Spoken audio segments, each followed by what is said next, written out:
It's my distinct pleasure to introduce Dr. Genevieve Neal Perry, who earned her bachelor's degree from Dartmouth College and obtained her MD PhD in pharmacology from Robert Wood Johnson Medical School and UMDNJ.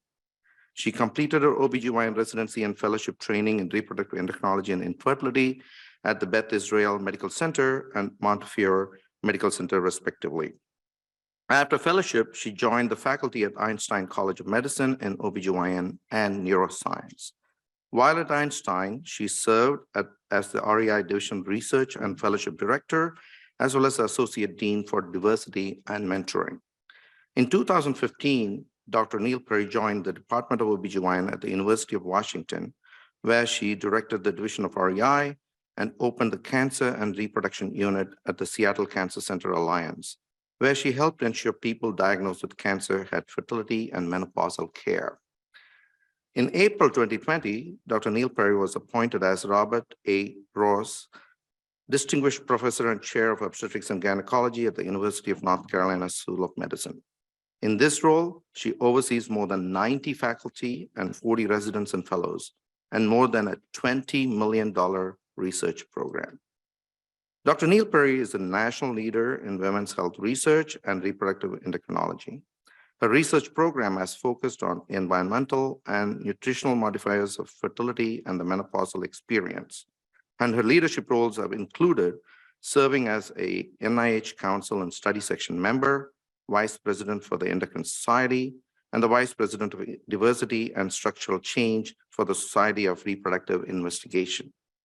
Dr. Neal Perry is passionate about faculty and learner academic development and equipping faculty and learners with the tools that will allow them personal success in those areas that they are most passionate about. Now, is it my imagination or is it getting off near? I'm sure you're as excited as I am to learn of advances in the biology of menopause from Dr. Neal Perry. Dr. Neal Perry.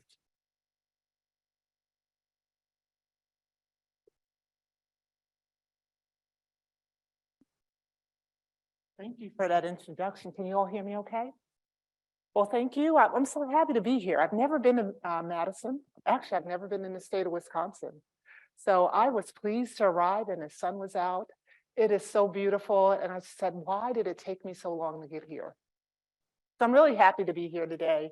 And what I'm going to do is talk to you a little bit about menopause. I feel like it's an area that many of our learners don't know as much about because we don't see as many patients or take care of as many patients. And also just talk to you about what we understand about the biology, which has really increased over the last 10 to 15 years, and about some new and emerging treatment that is specifically for hot flashes. And that's related to how we understand the biology. I also hope to end with some discussion about my own journey. So I think when I was a resident, when I was a junior faculty, I would hear people talk and I wonder, how did they get to where they are? What are some of the things that are key to success, and how might I think about my own career? So I have to read this. I have a financial relationship with the Scientific Advisory Board for Astellas Pharmaceutical, and I will discuss some unlabeled, unapproved drugs because these are the new drugs that are on the horizon and that will actually, I think, be a game changer for how we manage menopausal symptoms. So my goal today is to explain the basic biology of the menopause, to explain the role of candy neurons in a generation of hot flashes. I'm curious how many people are familiar with candy neurons? Two people? Okay, so this is going to be new. And then explain the role of NK3 receptor antagonists. These are peptidekinin receptor antagonists, and how we can potentially use them to manage hot flashes.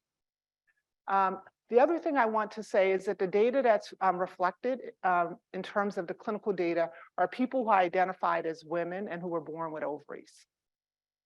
All right, so the physiology and a natural history of menopause.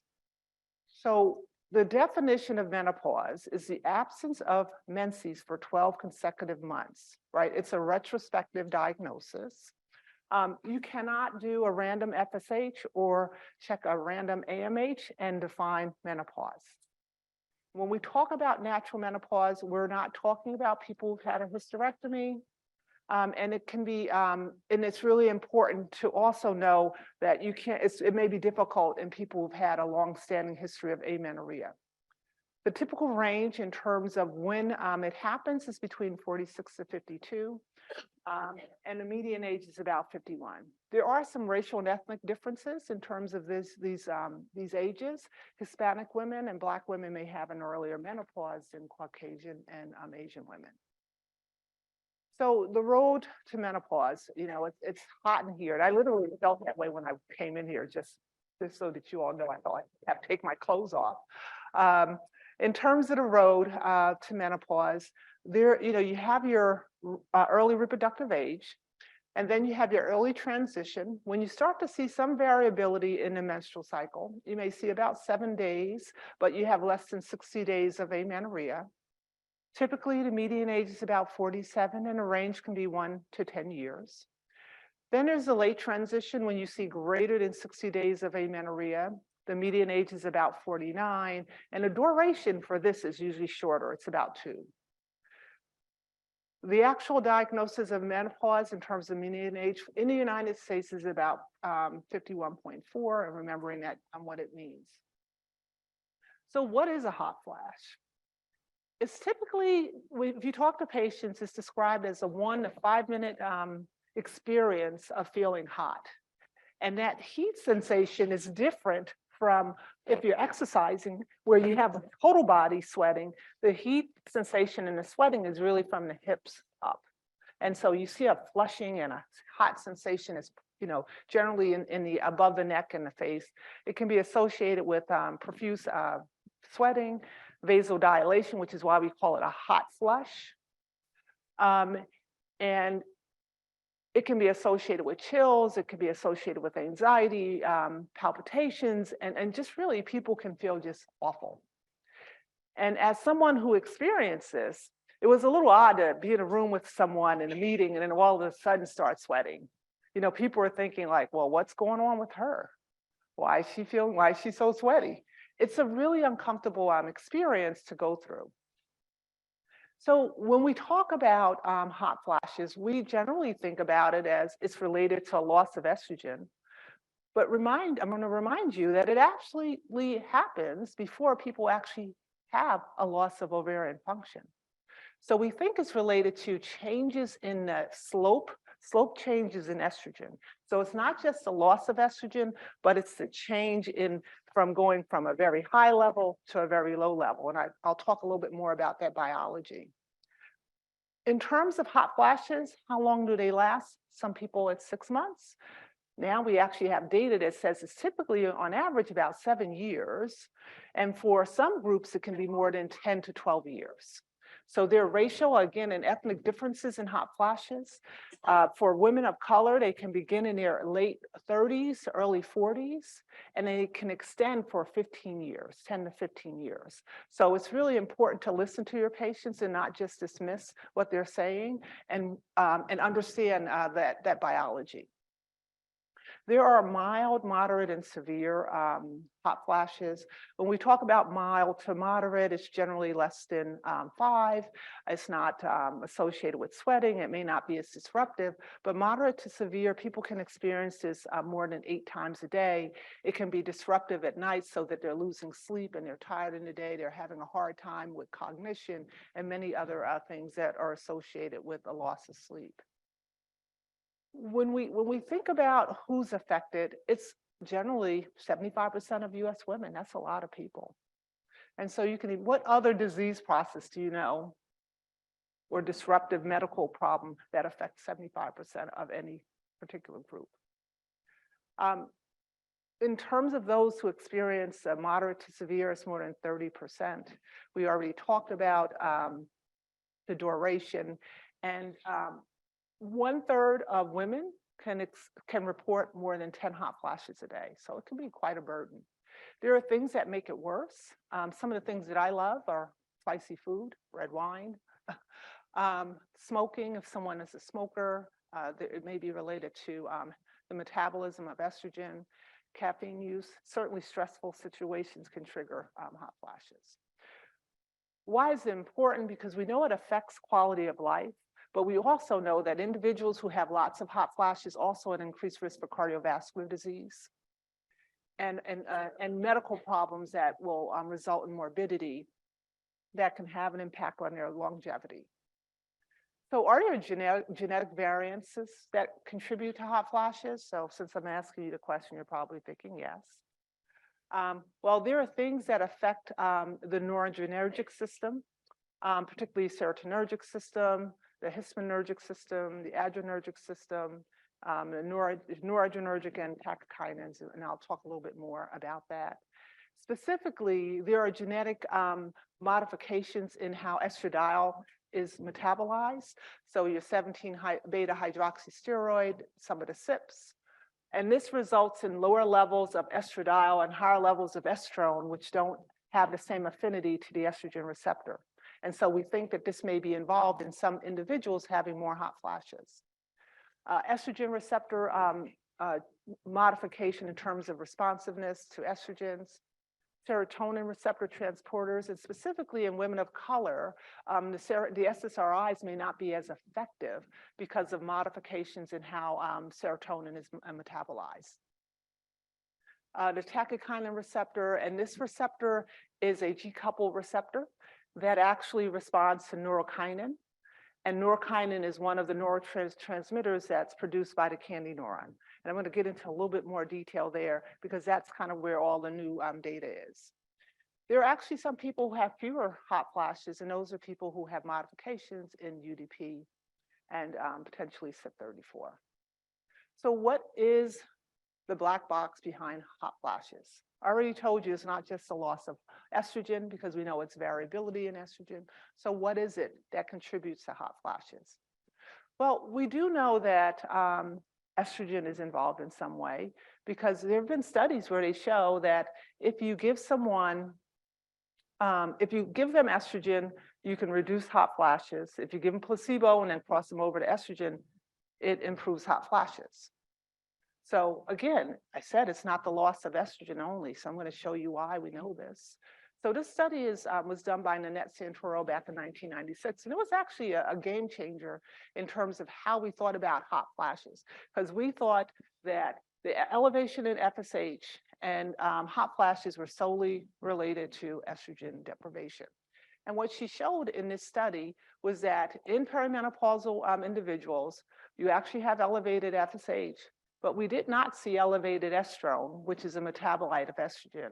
Excuse me, we did not see lower levels of estrone, which is a metabolite of estrogen. So that kind of rocked things a bit because now we know that it's not just estrogen alone that's triggering these hot flashes. So the knowledge gaps, why do they occur? So there, about 15 to 20 years ago, Naomi Rance, who's a pathologist, was looking at the brains of postmenopausal and premenopausal women. And what she found was that there were these cells that were located in these neurons that are located in the hypothalamus, specifically the median eminence, that were different if you were premenopausal versus postmenopausal. So in the premenopausal individuals, you see these cells and you see these this peptide here. You don't see nearly as much as you do in the postmenopausal individuals. She did a similar study using primates, and she was able to recapitulate what she saw in the postmenopausal women in younger animals that were intact or oophorectomized. It took about 15 years for us to know what these neurons were. And these are the neurons that are called candy neurons. So these neurons are unique in that they express several neurotransmitters. They express kisspeptin. How many people are familiar with kisspeptin? Not many. Okay. So kisspeptin is actually a neurotransmitter that's excitatory in nature. And what we've shown is that it's actually important for the generation of LH release and LH surges in young reproductive individuals. It's in these neurons, and there's also neurokinin B, and there's dynorphin. The thing of interest is the neurokinin B specifically. So neurokinin B interacts with the tachykinin receptor, the NK3 receptor, which can be associated with mood changes. And we've since found that it's associated with hot flashes. So what's so special about it? Okay, here we go.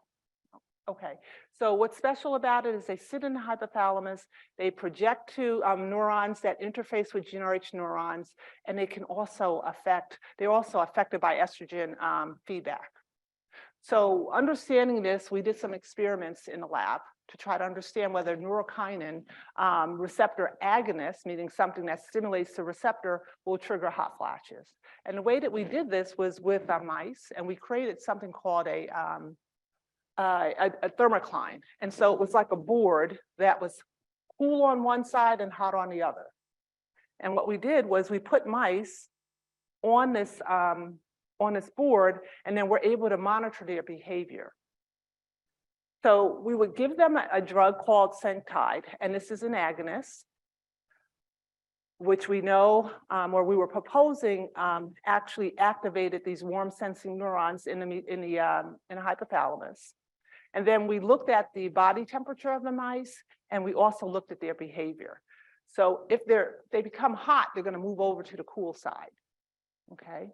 If they become hot, their tails also release like their temperature increases. So this is a study that we did. We looked at their tails, we looked at their behavior. And so here is an example of what happened. The vehicle, you see the mice stayed on the warmer side, which is on the left side here. And the mice that we gave the Senctide to, and also capsaicin, which also triggers hot flashes, moved over to the cool side. So it was a physiological study showing that the Senctide, the neurokinin agonist, can actually trigger hot flashes in mice. So you may be saying, okay, mice are mice, who cares? What about humans? Well, it's happening in humans. Oh, the other thing is we showed that the core body temperature increased. The blue are control, the green are animals treated with the Senctide, looking at the tail temperature, and we saw that that increased in the animals who moved over to the cool side. All right, so what about an NKB agonist in premenopausal people? Will that trigger a hot flash? Well, that study was actually done. And it was done back in 2015 by a group in Great Britain. And what they did was they had 10 participants, and they either were treated with vehicle, or they were triggered with NKB agonist Senctide. And what they showed was that these people who received the Senctide actually had hot flashes. Not only did they have hot flashes, they also had an increase in their in terms of heart rate, and they also reported more anxiety. So we're able to show that in humans as well. So what is the current model in terms of understanding the etiology of hot flashes? What we think is that there's a complex interplay between the central nervous system and the peripheral nervous system. And specifically, we think that there is an alteration in the way that these neurons are responding to their estrogen environment, and that will actually trigger the neurokinin, these candy neurons, to become hyperactive. And so they become hyperactive, hypertrophied, they stimulate each other, and then they stimulate the neurons in the thermoregulatory zone that triggers hot flashes. So essentially, the thermoneutral zone, which is typically very narrow, which is why we're able to regulate well, is shifted because of these changes in the biology of these neurons. Importantly, we also know that serotonin works and the SNRIs work because these neurons are probably affecting those neurons as well. So what we know about the system is that these neurons are interconnected. The absence or change in estrogen will modify how they behave, and then these neurons activate other areas that can trigger hot flashes. So what are some of the emerging therapies that are kind of on their way in terms of being available for patients who cannot use hormones to treat their hot flashes or who won't use hormones? Well, they're NK3 receptor antagonists. And these are antagonists that actually disrupt the neurokinin B receptor pathway. They are non-hormonal, so they don't have the same concerns in terms of uterine pathology and breast pathology. There are two that are now in study and in either phase 2 or phase 3 studies, and that's fezolinetant, which is a NK3 receptor antagonist, and elinzanetant, which is an NK1 and 3 receptor antagonist. So I'm going to show you a little bit of data there. So what's the scoop with fezolinetant? There was actually a series of studies, Skylight 1 through 3. It's a double-blind, placebo-controlled, multi-center phase 3 study. And the inclusion criteria is 40 to 65 women, 40 to 65-year-old women, included individuals from the United States, Canada, and about 8 countries in Europe. And the co-primary efficacy points were the volume or number of hot flashes and the severity of hot flashes. And secondary outcomes in some of the other studies, we're looking at sleep and also looking at some quality of life issues. So the study is designed so that you have patients who are one-on-one randomized after screening to either placebo, 2 different doses, 30 and 45. It's a single-day dose of treatment. They were looked at over the 12 weeks of their initial treatment, and then the placebo groups were re-randomized to either 30 or 45 milligrams of fezolinetant. So what did they show? One of the things that I think is important about this study, as well as the next study I'll show you, is that it had a really diverse group of patients. And that's not very common, because a lot of clinical studies is primarily composed of individuals who are of Caucasian descent. And this particular study and the next one had about 15% of individuals from diverse backgrounds, which I think is important when we think about how we will counsel patients about the effectiveness of a treatment for them. You can see the data here. The groups are fairly similar. And what they were able to show is that pretty much within a week, there was a significant reduction in hot flashes. And you don't see that with any of the SSRIs. You can see that with estrogen, so that was nice. And what they also showed was that both doses work quite well. And you can see that relative to placebo, which placebo, there's power in just suggestion for almost anything. The treatment actually reduced hot flashes to about 50 to 60%, which is great. They also, like I said, extended the study to 52 weeks, and they looked at hot flashes. They showed that hot flashes continue to reduce and stabilize to about a mean change of about 8. They show that the severity was reduced. They show that the effectiveness was similar across all of the different groups, including obese individuals who can have more hot flashes, as well as individuals of color. And they also showed an improvement in sleep. So this is great.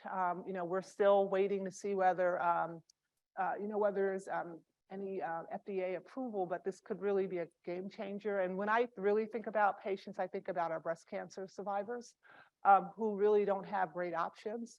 I think about our patients who have thrombogenic disorders, where if they're experiencing hot flashes, they don't really have options. And so this could be a real game changer. So elinzanetant is also this NK3 1 and 3 receptor antagonist.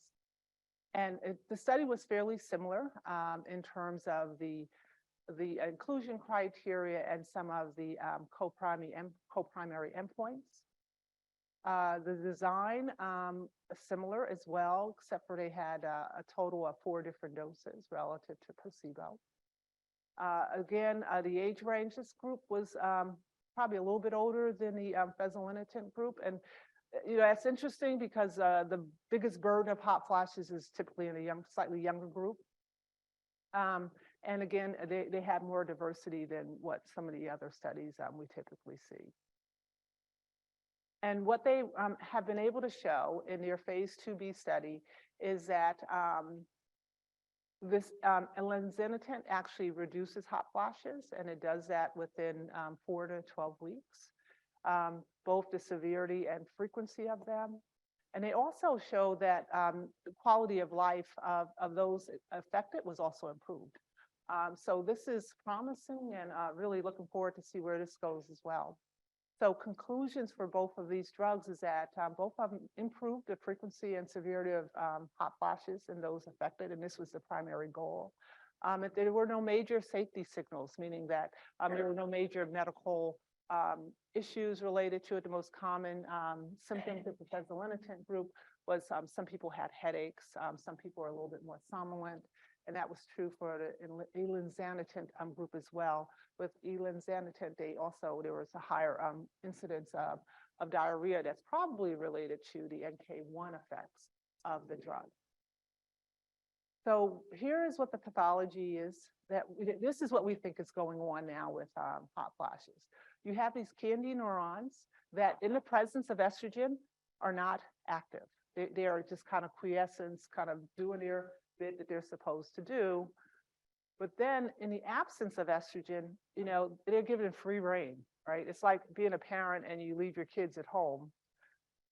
And when you come back, things are a mess, right? And this is essentially what happens with these neurons, that they're no longer constrained by estrogen, and that they're allowed to kind of become overexcited. And as a result, they're causing trouble. Things that we still have yet to really understand. Remember, I told you that there was some improvement in sleep. So we're not entirely sure that it's only related to a loss in a change in hot flashes. There may be some other things that are going on that we need to understand about the biology of sleep disruption and menopause. Anybody who's menopausal, almost anybody, will tell you that if they're gaining weight, and the weight is typically distributed around the waist. Even though they eat less, they exercise the same, they just seem to have a change in their body type. And so we know that the menopause itself changes metabolism, and there's some preliminary data that suggests that this neurokinin 3 antagonist may actually have some benefits in terms of weight as well. So that's still yet to be seen, and personally, we'll be looking forward to that. So there have been a lot of people involved in my research. I've only given you a little bit of taste of some of the things that I've done, but certainly appreciate all the people who've made it happen. I've had a lot of fellows involved in my research, and a lot of people who just kind of love to do it. And so, I've been able to really ride on their coattails because they've helped me kind of get there, and certainly have had quite a bit of funding to help me get there. So without the funding, I wouldn't be able to do that. So I'm going to switch gears, and I'm going to flip through these slides really quickly. And at any point, if you have questions, please don't hesitate to ask. So, how many people know about an individual development plan? All right, so there's a few people. I am the hugest proponent of this.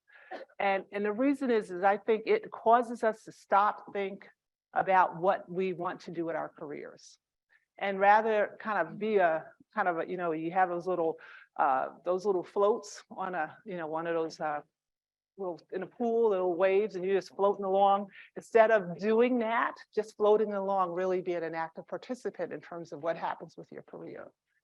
So, I have to start with this slide, and I say, what do I have in common with these two people? And I'm going to tell you what some of you are thinking. Maybe she played basketball. Nope, didn't play basketball. Some of you are like, well, they're both Black, and so is she.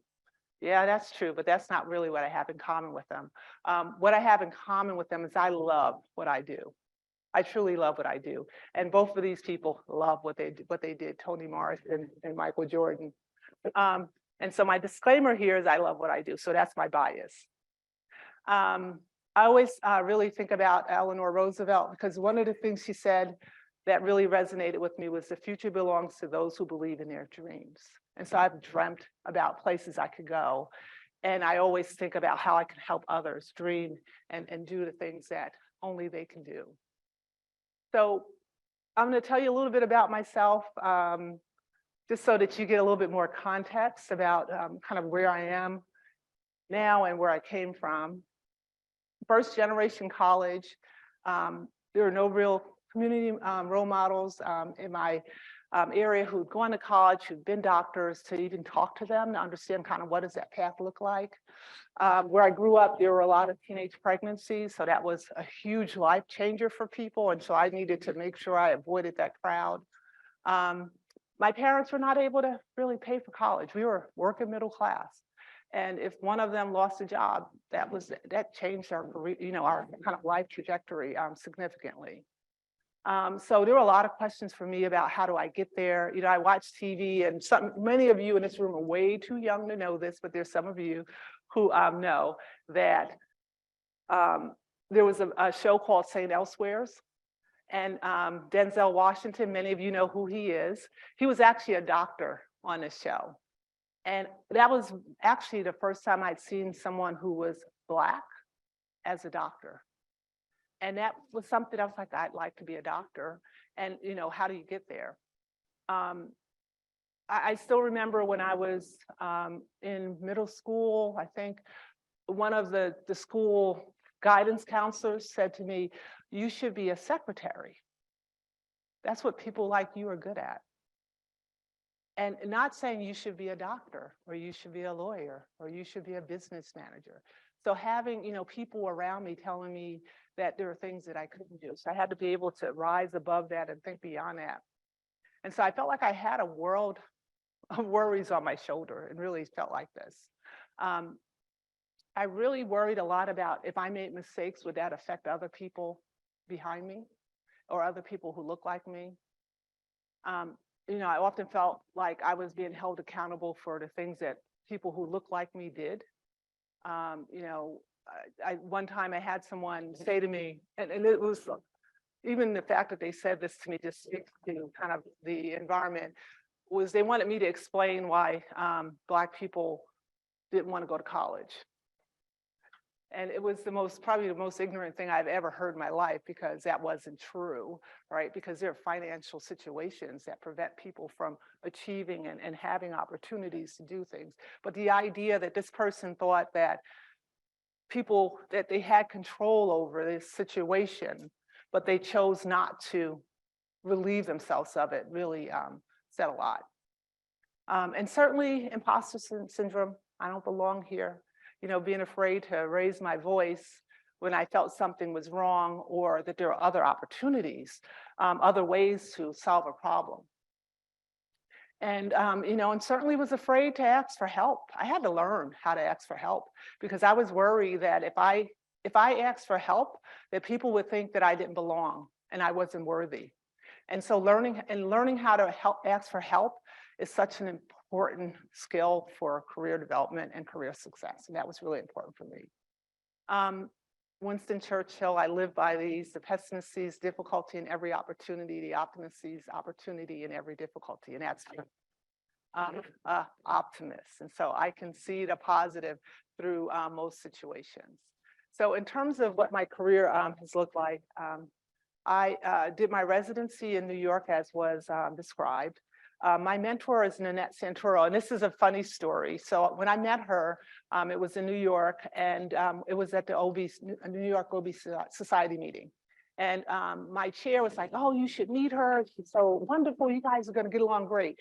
So I met her, and I'm talking to her, and I don't realize I'm following her, and I followed her into the bathroom. Trying to talk to her about my research interests. And Nanette was so gracious. She just continued to talk to me over the stall.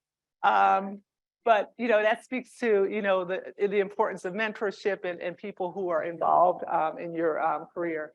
So I did go on to do my research, my fellowship with Nanette, and I actually had my first grant as a fellow, and it was a national grant through the ASRM and SREI. I stayed on at Einstein to really develop my career, had my first grant, went on to the University of Washington, had the opportunity to do some great things, to the other UW, and then have, now at University of North Carolina. And again, just really having the opportunity to grow. So how have I done it all? simply, I used to look like that. No, not at all. I'm not a superwoman. Really, as I said, I'm a glass is half full, not half empty. I've had a network of mentors. So no person is an island. Your peers can be your mentors. You have a professional career mentor, scholarly life mentors. And I am a believer that everybody needs more than one mentor. I say a mentee-mentor relationship is not monogamous, okay? And that people provide different resources for you at different points in your life, and you need different things at different points in your life. I've had sponsors. There is a difference between a mentor and a sponsor, and I'm happy to talk about that. So I do believe that mentors were critical for my continued success, and I've had a whole host of them. There's a picture of Nanette and Ann. Nadine Katz, who is the CEO or the Chief Medical Officer at Einstein now. Vicki Freeman, she was a dean for graduate studies. She really helped me when I was an associate dean in terms of thinking about things. And then there's this man, his name is Erwin Merkatz, and he was my chair for many years. And I actually left Montefiore when he retired. He was a force of a person, and he really pushed us to think outside the box and to think about what we could be. And when I think about him and just the way he was, I think about a book by Dr. Seuss, and it was a book, all the places you could go. And that was what he really instilled in many of us. He, from his cohort of faculty, one is a chair now at WashU. Nanette is a chair at University in Denver. I'm at UNC. We have someone who's at NYU. I mean, talk about a legacy. This guy created one. He was a fantastic chair. He could be scary. And then there's Robert Steiner. I did a lot of the work with the thermocline with him, and he was really the reason that I went to UW. He invited me to give a scientific talk, and he had a whole different plan. And little did I know that was his plan. And David Eschenbach, who was the chair at UW, who again was a fantastic mentor, as well as sponsor, and then Judy, who also mentored me. So I have these things here, and I'm going to try to get through them quickly, but mentors have many, many roles, and I want you all to, as mentees, to have a look at this. It's really important to know that, they can provide different levels of mentoring for you, but really important is what the mentee should do, because we talk a lot about what the mentor should do. We don't talk a lot about mentees. The best mentees are ones who take initiative and they're proactive. You communicate your agenda ahead of your meeting, not at the time of your meeting. So this gives your mentor a chance to think about what it is that they need to do in order to help you. Be clear about your goals and expectations. Reflect before and after that meeting. Follow up with questions. Look for opportunities to teach the mentor. We're all here because we love to learn. And so we really love when our mentees are teaching us stuff and pushing us to think about things in different ways. I already talked about it's not monogamous. Always be organized and thoughtful, and seek critical feedback. One of the biggest, I think, things that I've seen people fail with is that they don't want you to tell them that you can be better. They only want to hear that you're perfect, that you're great, that everybody's a winner and everybody gets a medal. And that is just not the life that we live. The only way you grow is by getting that constructive feedback and having someone who's going to tell you when you can be better. So Ann Etkin, I showed you a picture of her. Whenever I would write a paper, she was of the old ilk. She wrote on your paper, and she wrote in red ink. And so I would get these papers, these manuscripts back, and it would be just like a litany of red marks. And I just finally said, would you use a blue pen? Because it's so much easier to read. But they really gave me good feedback. Always be energetic and enthusiastic. Nobody loves the Eeyore, so just think about it that way. And you shouldn't be passive. You shouldn't feel entitled. Don't be disorganized. Don't be like do not expect your mentor to fix all your problems. All right, you have to be a part of this process, super important. So it is a feed forward, feedback relationship. There are common binding threads. I know we try to assign mentors, but I think some of the best mentor-mentee relationships are those that occur organically. Bidirectional commitment, respect, flexibility, feedback, feedback, feedback. Be sure to tell your mentor what it is that you need so that they understand, what your gaps are. There's, time management is critical for your success. I'm sure you've heard a lot about it, but the one thing that I'm going to say is learn when to say yes and learn when to say no, because these are the things that can make a huge difference. I'm not going to dwell on that, but I'm happy to talk about it. Probably one-on-one is better, but that is, I think, out of all the things that I've learned about time management, that is the most important one.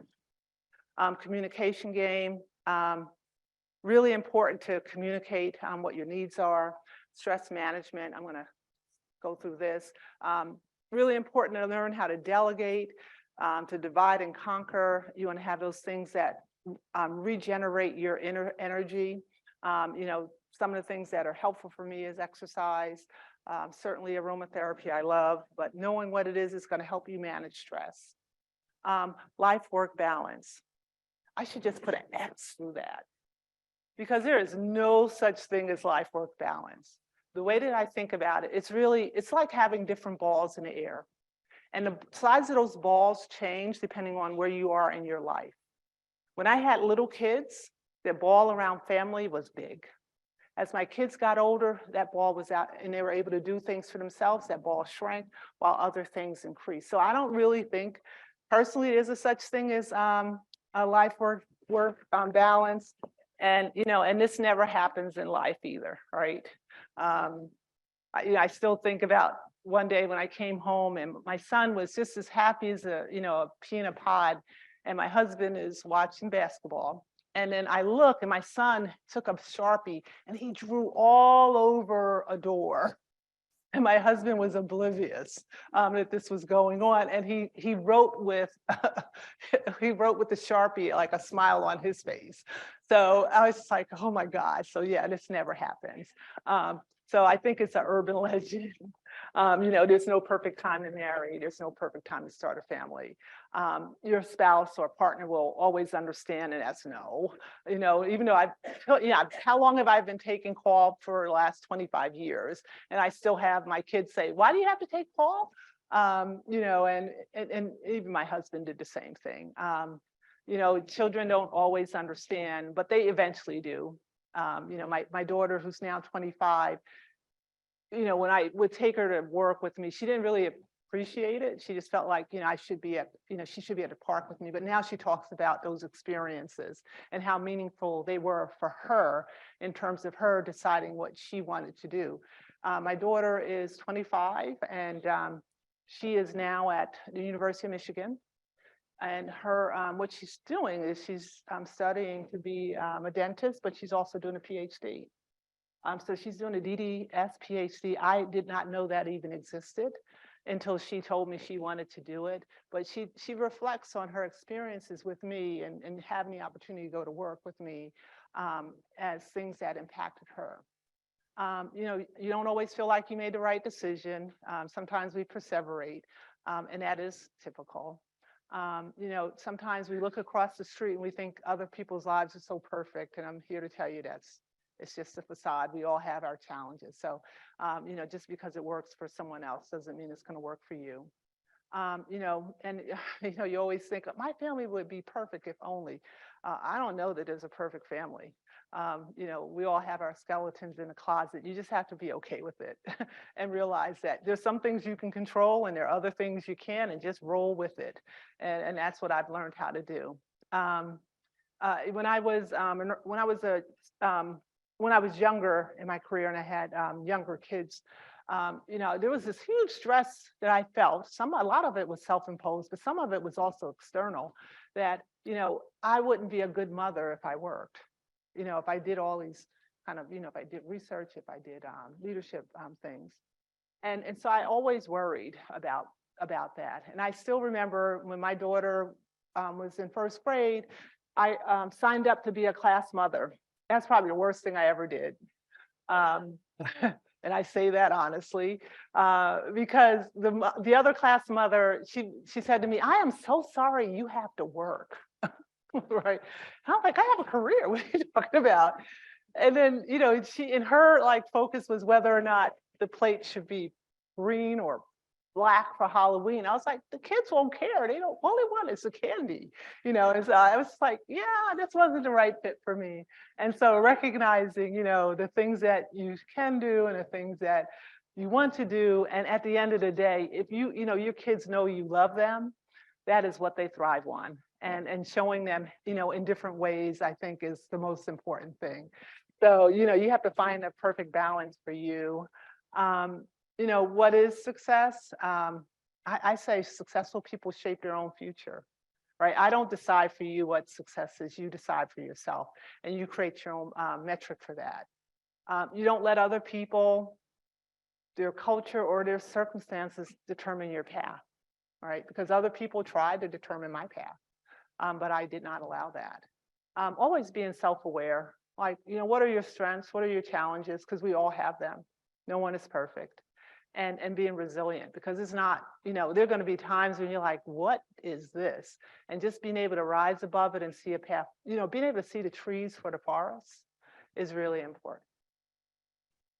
And so I have this W. Clement Stone comment: aim for the moon. If you miss, you may hit a star. And that's truly how I live my life. How many people know what this is? Yeah, GPS, right? All right, so before I move to the next slide, how many people just get in their car and drive? Nobody, right? Most people use a GPS, right? But you know where you're going, right? You know where you're starting, you know where you want to go. And this is how I think about a career. You know where you're starting, you should have an idea where you want to go.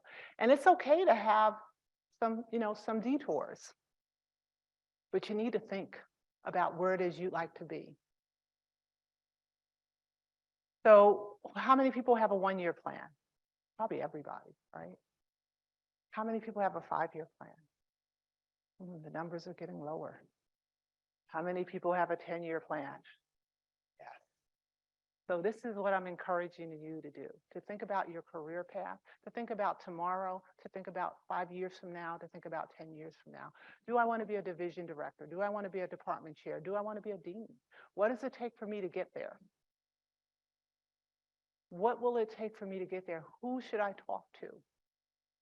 You should interview people. I'm talking to a lot of my junior faculty and my residents and my learners. Interview your chair. Uh-oh, Ellen, you're going to get me. And just ask her about her path. How did she get to where she is? What are some of the things she felt were critical in her path? You learn from people. You learn what to do. You learn what not to do. And these are all valuable life experiences. So I encourage you to create an individual development plan.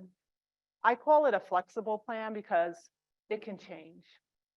You may start off thinking, I want to be a division director. And then you realize, actually, I'd rather, I don't know, be the president, not me. It's a really hard job. But being able to think, about where you want to go and being flexible, knowing that, you don't have to absolutely go that way. All right, so I'm just going to go through this. I call the individual development plan is like, your global positioning strategy. And instead of it being, something that you're just thinking about, from a day to day, really thinking about it from a 5 to 10 year goal. All right, the things that you want to think about: what, who, and why, and when. You want to identify your mentors, identify the expertise of yourself and others around you, leadership opportunities, and don't forget to include your personal goals like marriage, family, vacation, those trips that you always wanted to go on. In terms of the individual development plan, you want to make sure you organize your goals in the context of your resources and organization missions. As a chair, it is so easy for me to say yes when you ask me, can you do something that's aligned with the mission and goals of the department or the organization, right? Because I have money to do that. I don't have money to do things that may not be aligned with those missions. So if you ever want Ellen to say yes, make sure it's something that she's listed as part of her strategic plan. So I'm going to end there. I have much more I can share with you, but I have definitely enjoyed this conversation with you, and want to say thank you, and just say if there are any questions, please talk to me now, talk to me later, send me an email, but thank you.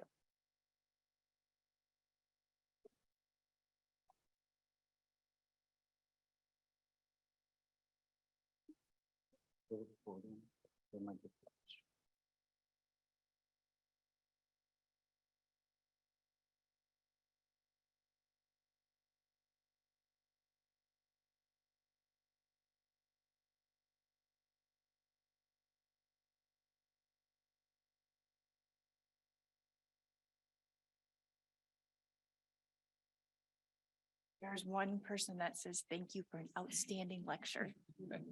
I give a similar talk to a bunch of like fellows and junior faculty for the Endocrine Society.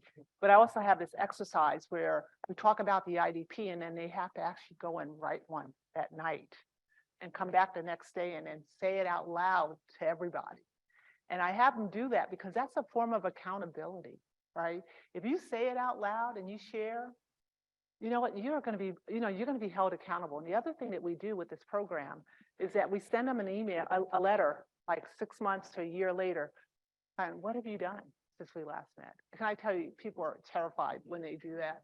But once we do it, they enjoy it. So I encourage you all to do the same. Ellen. Thank you so much. We actually got a twofer here. We got an update on menopause and all your amazing expertise there, and the talk about career development. And you said exactly what I need you to say, because we're doing a strategic plan next month. And we do have an IDP for everybody that comes in the department. And I think it's really important that everybody understands that their ideas and what we collectively decide to do in our 5-year strategic plan, that is what we're going to be able to really put the resources in. So thank you for that. I have a quick menopause question, having gone through the whole experience. I'm missing my candy neurons, but my question is, around the postpartum period, when people get hot flashes, I've always thought and learned that it's sort of related to the ups and downs of estrogen. But is there any candy component there? Actually, it actually people who experience symptoms more so in the postpartum period, we think are probably likely to be our people who have severe symptoms in the menopause. And the thought is that they are related. I'm going to say N of 1, yes. And so the same mechanism we think is involved, because we can trigger hot flashes in young people with the agonist for the catechinin receptor. So it's the same process. Understanding, why some groups, like why there are racial and ethnic differences, some of it is genetic, but some of it is probably allostatic load as well. So there is just so much more to do in the space of menopause. When I think about it, for so many years, we made very little progress.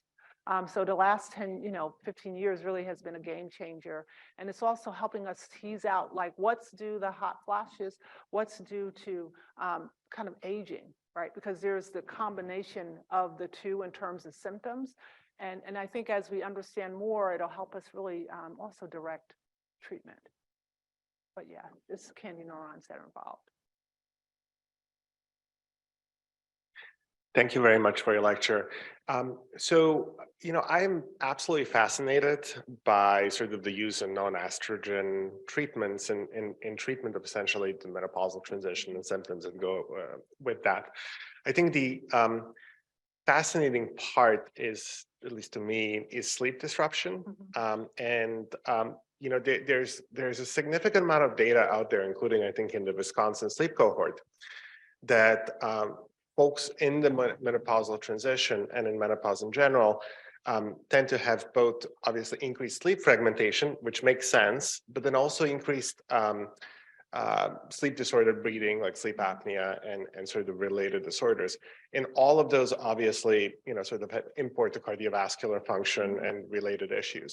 So do you think that the agents that you're working with would impact any of that? And because I saw that there was improvement in sleep symptoms.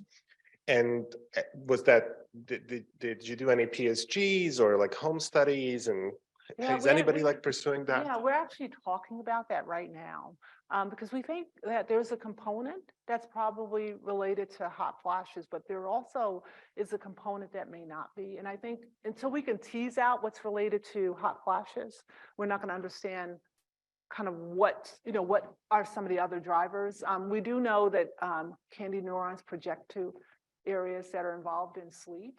And so, I mean, this is when I become the super nerd, right? Because this is like so exciting. And it's, the idea that you have these neurons that are, modifying really important areas of regulation is super exciting. And it, really offers an opportunity for us to, when I think about from bench to bedside, this is it.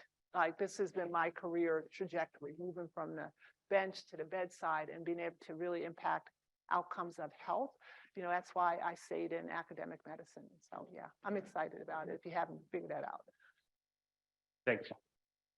I have a quick question back here. So, So I got a text message the other day. I was like, what do you think about testosterone? And I was like, for what? So I was curious if you have any thoughts about any up and coming changes in testosterone use for menopause. So, menopause is associated with reductions in testosterone. Part of it is ovarian related, but the other part is that SHBG is reduced because estrogen is reduced. And so you don't have as much free or total testosterone. There are some people where, they have alterations in their interest in sex, and there's some studies that suggest that that it may be of benefit. Testosterone also is aromatized to estrogen. And so, it can actually help, but it's not usually my first line of treatment unless people have some sexual dysfunction associated with it. Now, in women who've had oophorectomies, to provide some testosterone, there's some benefit because they have complete loss of it from the ovary, which still continues to make some DHEA. I just want to say, I had, and I did this intentionally, I had the figure of the drug on the on my slides, and I just want for our learners, I was like, you know what, we're so far from organic chemistry, right? It's like, that's like a trigger, right, for PTSD, those drug shapes. There's only one more comment in the chat right now, just from Dr. Higgins saying that she especially loved hearing about your own career trajectory and your thoughts about IDPs. Thank you. We have 3 minutes. Who else has questions?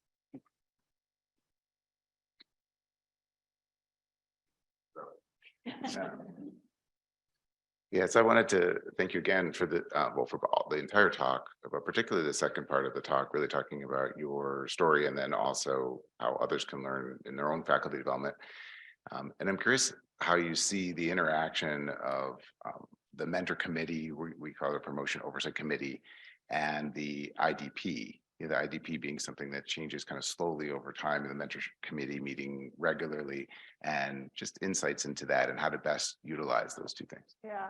So one thing I didn't say that I want to make sure I say, the IDP is not used as a way to determine whether or not you get an incentive, or, it's really a way to help you gauge where you are personally and where you need to go. So that's really important, because I've had people not want to do it because they think it's going to be used as a way to determine, promotion and stuff like that. That's not the purpose of an IDP.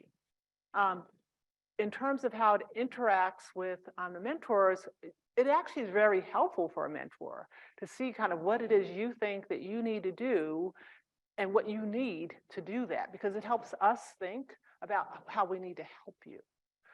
So it really is, an iterative process. And it's really important for people to think about it as just that, right? So you've achieved these, your goal was to write, a paper, right? And you achieve that.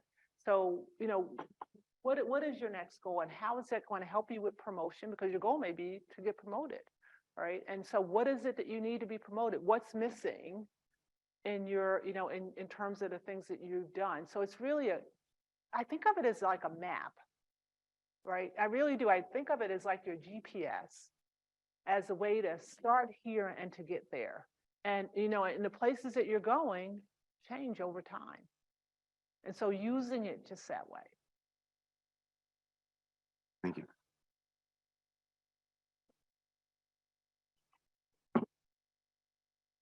So I have a question. So going back to the menopausal studies, you mentioned that there is dysregulation in metabolism.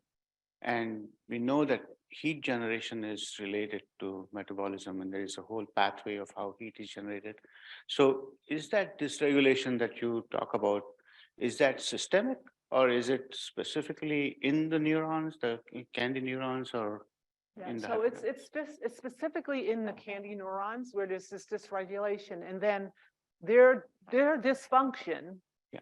is then affecting other areas, Mhm. right? So it's not that the other areas, because if you can regulate the activity of the of the candy neurons, you can fix some of the other areas that are being affected by those neurons. Okay, it's interesting. Thanks. So they're the disruptors. Yeah, thanks. Any more questions? Well, thank you so much. I really enjoy the opportunity to be here and to intake the lovely city of Madison and the wonderful other UW experience. So thank you.